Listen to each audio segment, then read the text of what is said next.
Hey, thank you so much. And really, Christopher, thank you, and choir, that's fantastic. Thank you for allowing me to be here. My name is Kevin Ezell. I'm the president of the North American Mission Board. So bring you greetings from the North American Mission Board, and also on behalf of Dr. David Platt from the International Mission Board. We're grateful for how you sacrificially give to missions and help us reach North America and the world together. So just thank you so much for being First Baptist Troy. I'd like to share out of Mark chapter 2, and if you'd like to turn there, if you will. And Luke, again, thank you for allowing me to be a part of this. I'm humbled to be in front of all these missionaries, and so gratefully given their time investing in some of the hardest places to reach in all of the world. Mark chapter 2, verse 1 through 12. I'll get there in just a moment. But before I begin, I'd like to introduce my family real fast. I'm a pastor by heart. I've been at the North American Mission Board for 5 years. And so part of the strangeness for me is not having my family with me. Typically, there's just so many of them. It's impossible for them to travel. But they threw a picture up here real fast. That's my wife to my right as you're looking at that. And then we have 6 kids from 4 different countries. And I have 2 son-in-laws, but just ignore them. They're on the far end. But our oldest daughter on the far right, she and her husband are missionaries. They're teaching English in Asia. And then our far left, Shelley, she just gave us our first grandbaby, who's not in the picture. And then my son's a sophomore in college back there in the very middle. At Kennesaw State. And then God blesses the whole second phase of children, if you will. The very first child we adopted was Libby. She's on the front left there. She's from China. We adopted her when she's 1, and she's now 14. And she's an incredible blessing, just an angel on this earth. And then the second child we adopted was Micah Lynn. She's on the front right, as you look at the picture, from Ethiopia. We adopted her when she's 3, and she's now 12. She's a sweetheart, but she's very bossy. Yeah.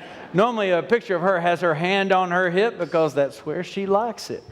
And I don't know if some of you perhaps too young to remember a show called Sanford and Son. Do you remember Sanford and Son? Well, we adopted Aunt Esther. All right.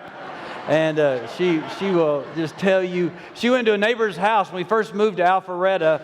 We didn't know our neighbors very well, so she went to the neighbor's house and she put her hand on her hip and she says, you folks have issues. And the neighbor's like, do what? She says, your house is a mess. And we had to set her down like, look, sweetheart, we just moved here. We don't have any friends and you're not helping, all right? And then right above my wife's head there is J.M., John Michael. He goes by J.M. He's from the Philippines. We adopted John Michael when he was 11, and he's now 16, getting his driver's license this week. So beware. But it's pretty funny. When we introduce our family, or when we walk into a restaurant, people never really know what to do with us. You know, like, how did that happen? You know, look at opening assembly for some kind of world nations seminar. I tell them I'm just very competitive. I'm like, what do you mean? I said, well, look at us, 6 kids from 4 different countries. When we watch the Olympics, we win. All right. It was interesting though. When we went to pick up JM in Manila, they told us, they said, hey, be very careful with him when you take him back to the hotel, because he's not used to some of the same luxuries that you're used to. And I went, luxuries? What do you mean luxuries? You got me mixed up with somebody. And they went, no, he's not used to hot water. And they said, they have it in the Philippines, but not here in our orphanage. And so he's basically taking sink baths all of his life. They found JM wandering around the streets when he was 5, looking for plastic bottles. And asleep in the back of a pickup truck. So he spent it from 5 until 11 in the orphanage. And so he had not experienced hot water. So I said, just be careful. It's no big deal. Just have to train him and teach him a little bit. So we go back to the hotel. Can you imagine your very first night in a hotel? You've been in an orphanage for 6 years, on the streets before that, but now you're in a hotel? I mean, he's jumping on the beds. He's thinking, this is incredible. And but then it came time for bath time, and I said, hey, Jay, I need to show you something, buddy. I said, come in here in the bathroom. So I went in the bathroom, and I turned the water on lukewarm. And I took his hand. I said, let me have your hand. And I put his hand underneath the faucet, and then I just gradually turned the water warmer and warmer and warmer until he began to feel hot water for the very first time. His big brown Filipino eyes, he's got as wide as they possibly could, and he said, "That is wonderful." I said, "It is wonderful. You're going to love it." I said, "Now, I'm going to go in there and you take off your clothes and jump in the shower." He says, "Shower? What's a shower?" Now, I forgot they had taught him English, but some things did not translate because they didn't have a shower. And so I had to explain to him. Have you ever tried to explain to somebody a shower? It's not the easiest thing to do. It's like water from heaven. You know, trust me, you're going to love it. There's so many things you don't think about when you adopt a child and they're not used to some of the same things you're used to. I remember the first time we went out to eat. I ordered him chicken fingers.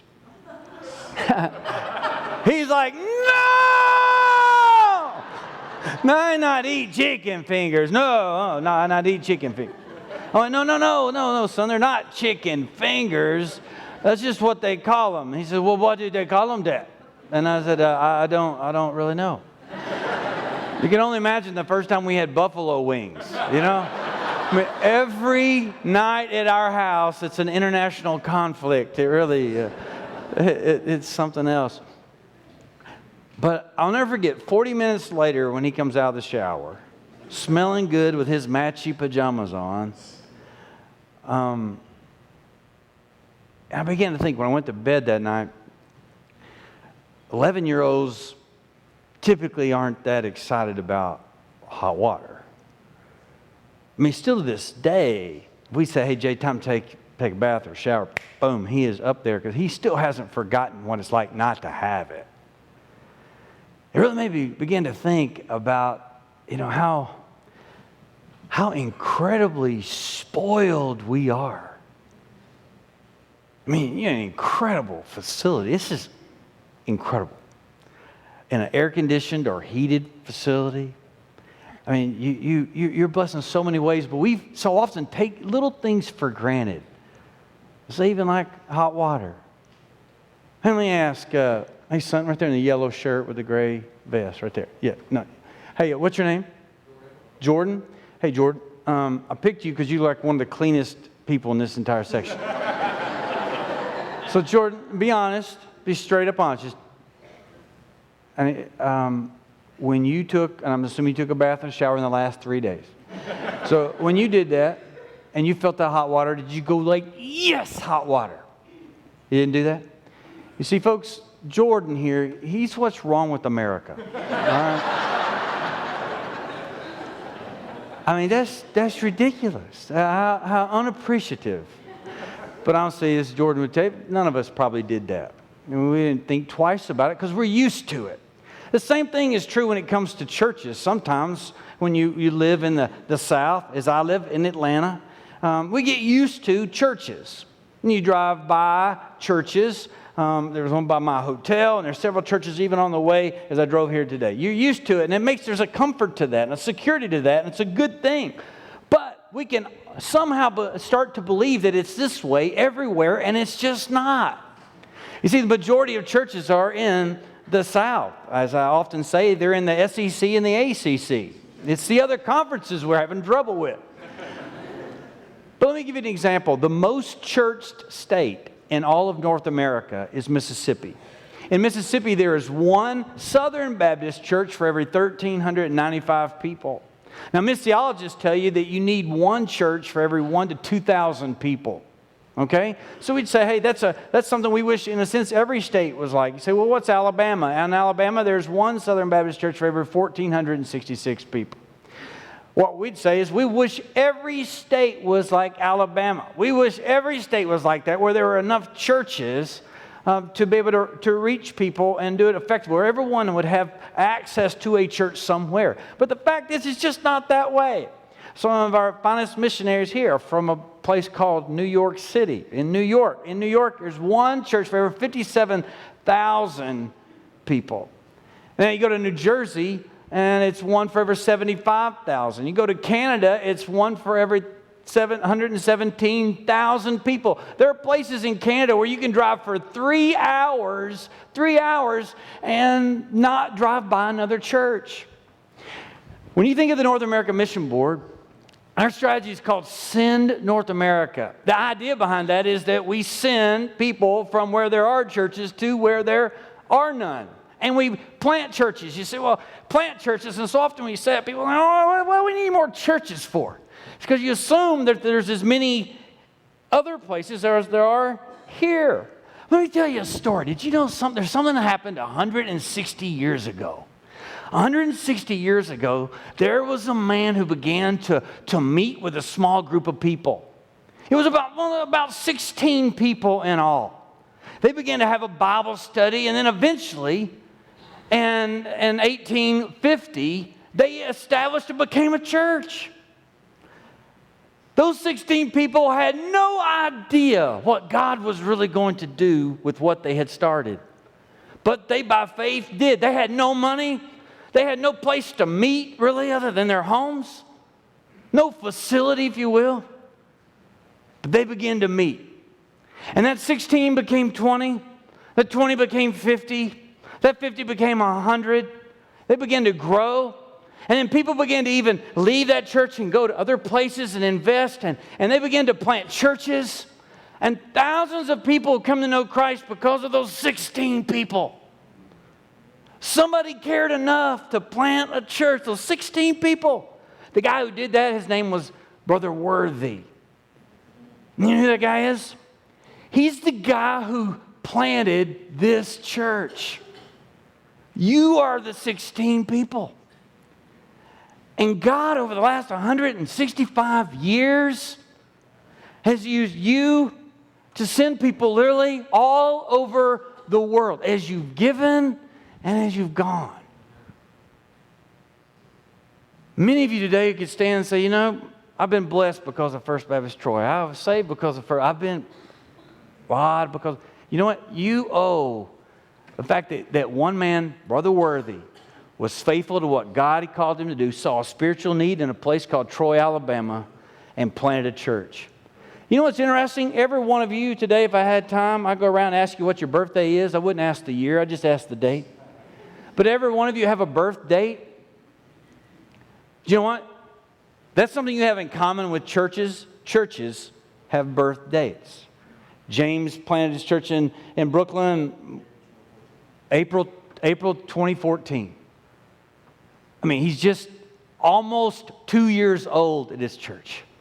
You've had a 163-year head start.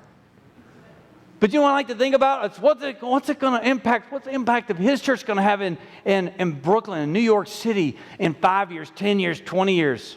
That's why there's a desperate need for us to plant churches all over North America and to reach North America. And you know why that's important? Because 100% of the money that goes to the International Mission Board to support missionaries all over the world, 100% of that comes from where? North America.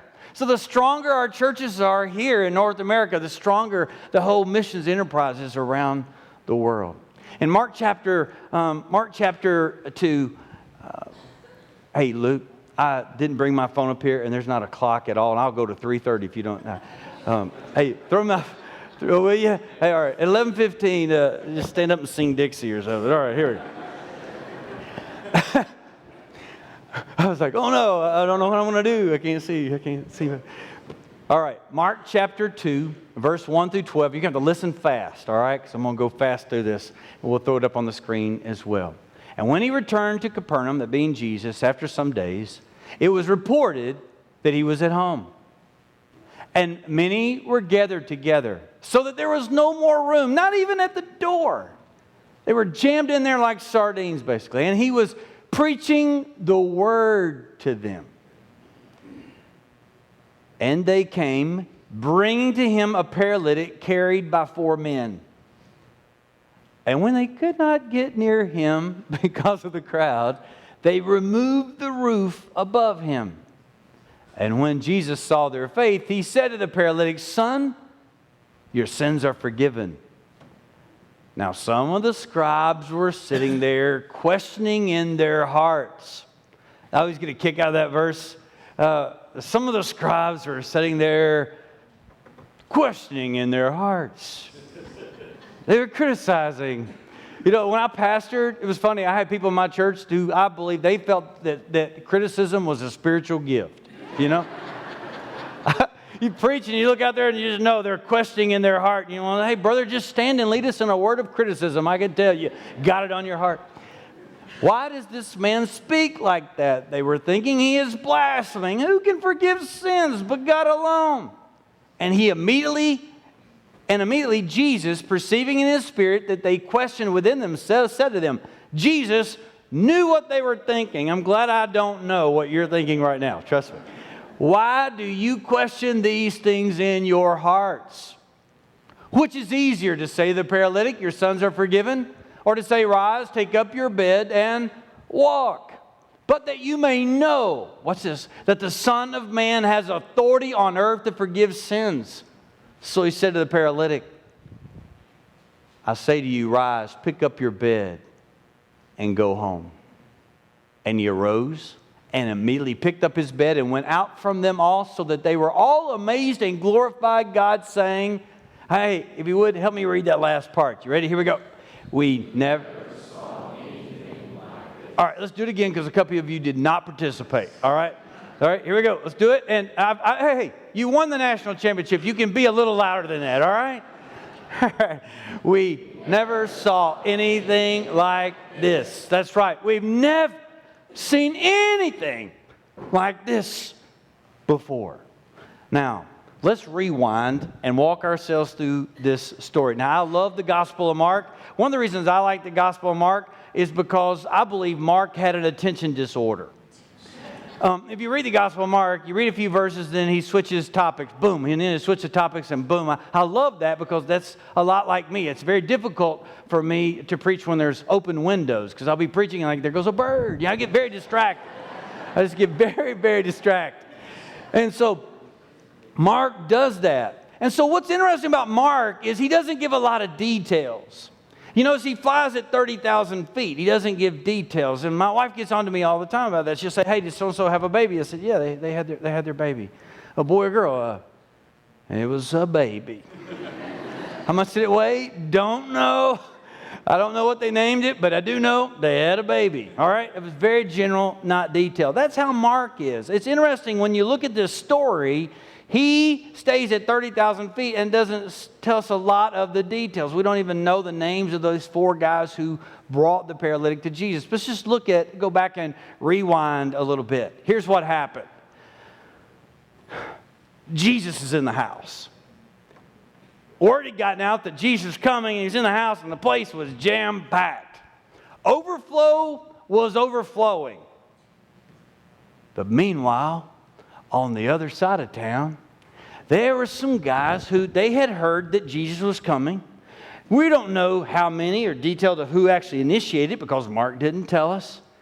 But at least one guy, we know at least one guy had the idea. They heard that Jesus was coming and says, look, I hear Jesus is coming. I've heard what he's done in other cities and towns and how he can heal people. Hey, fellas, what do you think? Let's all get together and let's meet, say, 4 o'clock. And let's go get our friend, the paralytic. I'm sure they called him by name. And they said, let's go get him and take him to where Jesus is, because I've heard what Jesus has done, and I believe that Jesus can heal him if we get him to Jesus. Let's take him to Jesus. You know what's beautiful about that? Is these guys cared enough. They cared enough to go and get their friend, and they carried him to Jesus. They didn't go and say, you know, man, we'd love to have you in the service next week. Hey, we're going to have a special speaker. A guy named Jesus. It's incredible what he's done. You do well to be there. Hope it works out for you, because they don't have trouble. No, they go, they meet. We don't know exactly where and how it all happened, but somebody came up with it, and they get there, and I love the fact that they carried their friend to where Jesus was.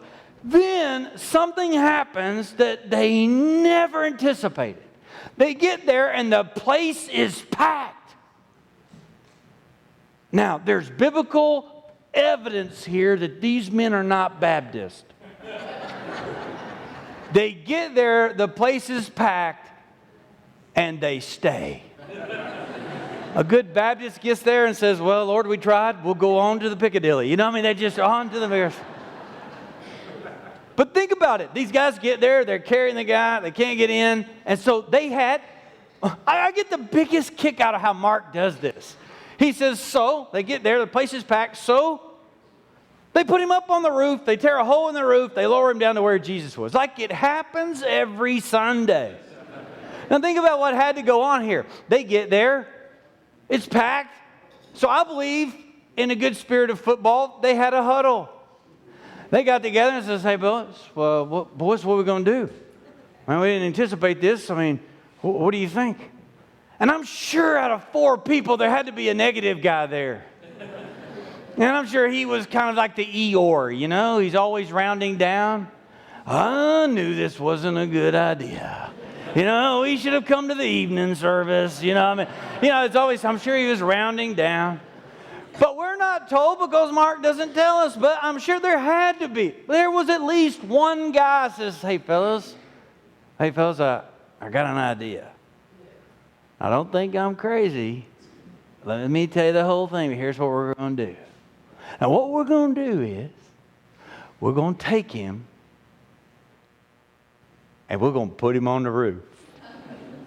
I can't help but think at that moment the paralytic sits up and says, do what? Have I not got enough problems? I mean, you kidding me? We're going to put him up on the roof. And then when we get up there, we're going to kind of guess about where we think Jesus might be. And then we're going to get down on our knees and we're going to dig a hole in the roof, a big hole, a big hole. Then we're going to lower him down to where Jesus is and boom, we get him to Jesus. We don't know what all the discussions went on. If they voted, somebody won 3-1. We don't know all that. All we do know is that's what they did. They got up there and then they tore. I get the biggest kick. Read it later. It's incredible how Mark just acts like this happens every Sunday. He's like, here's the bulletin. Song, offering, special music, sermon, dig hole in roof. I mean, it's just like, it's always happens. It's just what they do. No. Can you imagine next Sunday, Pastor Luke preaching his heart out. And then all of a sudden, in the very middle of the sermon, just before you doze off, that was a joke, some dust begins to flow. And then some more. And some more. And what happens, you know what happens? You start thinking, wow, where is that coming from? Can you imagine all of a sudden, right in the middle, if a hand came through that roof and another hand, and they start tearing back? Can you imagine some of the discussions? Anybody here in the building committee? Somebody's saying, well, how much is that going to cost? Somebody else is saying, it has to be the youth, you know. But all of a sudden, my point is, you would pay attention to that. You know how it is. If a baby started crying right now and a sweet mom or dad took the baby out, every one of you would stop and watch the baby leave, you know. I always get a kick out of that. It goes, a baby. You know, it's just a baby. It's not a problem. They lower the man to Jesus. And you notice what happened? There's some scribes who were criticizing. Who is this guy who thinks he can do this? And Jesus says, look, you're missing the whole point. Point is, I have the authority to forgive sins. Authority to forgive sins. My authority to forgive his sins is going to last forever. Man, authority to heal him, that's no big deal. I'm going to heal him and he's going to walk home. Now, matter of fact, he's probably going to run home. But the fact is, even the paralytic eventually died. That was temporary. Jesus says, all that's so temporary. What I'm talking about is I have the authority to forgive sins. To make a difference in your life for absolutely ever. Here, look, what I want you to see today, I don't know these guys' names. Mark doesn't tell us. There's 4 of them, at least. But you know what? If you are a coach here today, you want these guys on your team.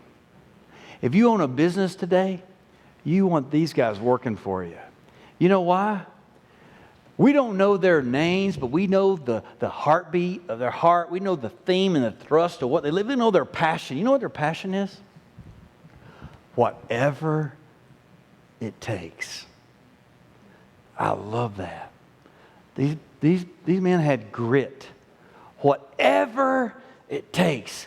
They didn't have to go to his home and pick him up and carry him, but they did. They're going to do whatever it takes to get him there and be inconvenienced. Man, we just don't like to be inconvenienced. It's out of my way. Or, man, I'm all for missions. I just don't want one of my son or daughters to go. I'll tell you, it was much easier to preach on missions before I sent my daughter to be a missionary in Asia. That's much harder than preaching on missions.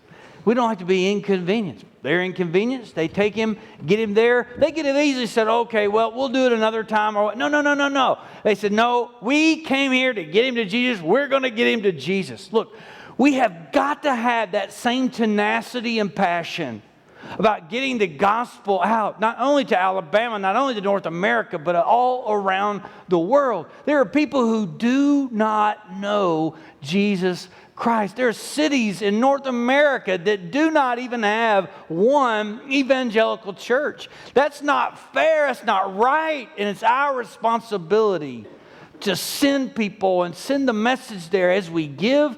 My word, as Pastor challenges you to give in a moment, I pray that you'll do whatever it takes. Do not tip God. Don't just throw him a tip.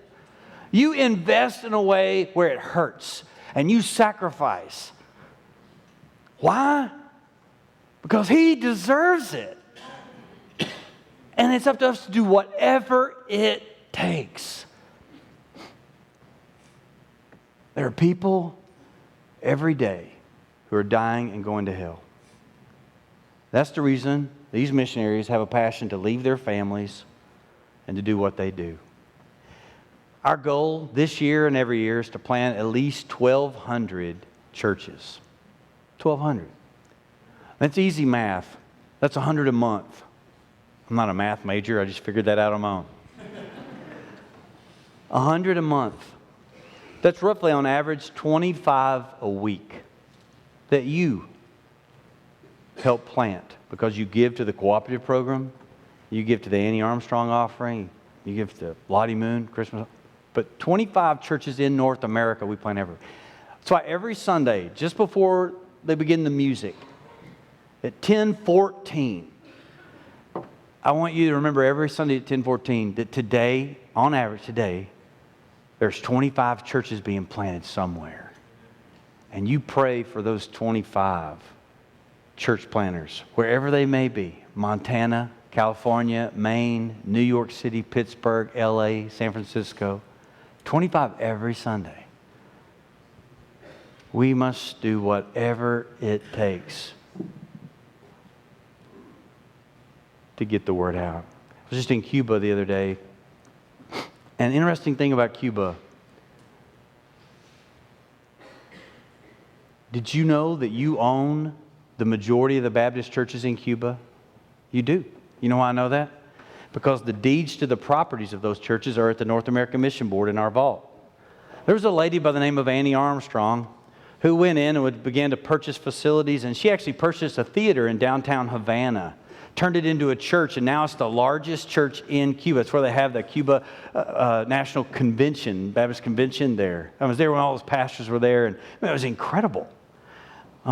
She bought it for like $30,000 back then. Now it's just it's incredible. It's right by the Capitol. Interesting thing though, when I talked to those missionaries, I said, "Look, tell me, how did this happen?" And what I mean by this is there's a church planting movement that started in Cuba. I said, "How did that happen?" And they said, "Well, it really goes back to persecution. When Castro came in, he came in with an edict of no more churches, no more churches." That's the best I can do. You cannot build any more churches. You can't even add a bathroom on. No more churches. But you can meet in your homes. And he told them, you can meet in your homes and have your studies and all, but you can't have no more churches. And so that's what they did. I said, well, then what happened? He says, well, he saw that people were doing that, and he wanted to spread them out and thought he would get rid of us. But what happened, the more he spread us out, the more the movement began to grow. And so he says, all right, no more than 50, no more than 50. I said, what do you mean? They said, no more than 50. Once you have 50 in a house, and their homes are very small. Once you have 50 in one house, then you have to go and start another one somewhere else. They're like, are you serious? So that's exactly what they did and began to multiply. This really infuriated him, so he thought, I will really show them. He went down to 25 to 30. You can't have any more than 25 in a home, and then you have to go start another one. And he said, look, God used the oppression of a communist leader to start a church planting movement. God did this and used a communist leader to do it. I mean, it's incredible, the God that we serve. You know what I've told them? Look, if God ever allows me to pastor again, I'm going to see if I can't get Castro to come on staff and be over Sunday school. Because it would take a communist leader to get some Sunday school classes to multiply. You know what I mean?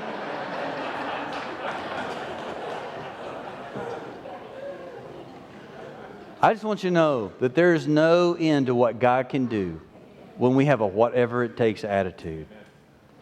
Do not tip God with your money. Do not tip Him with your time. This is serious. Life and death, heaven and hell. I want us to bow our heads.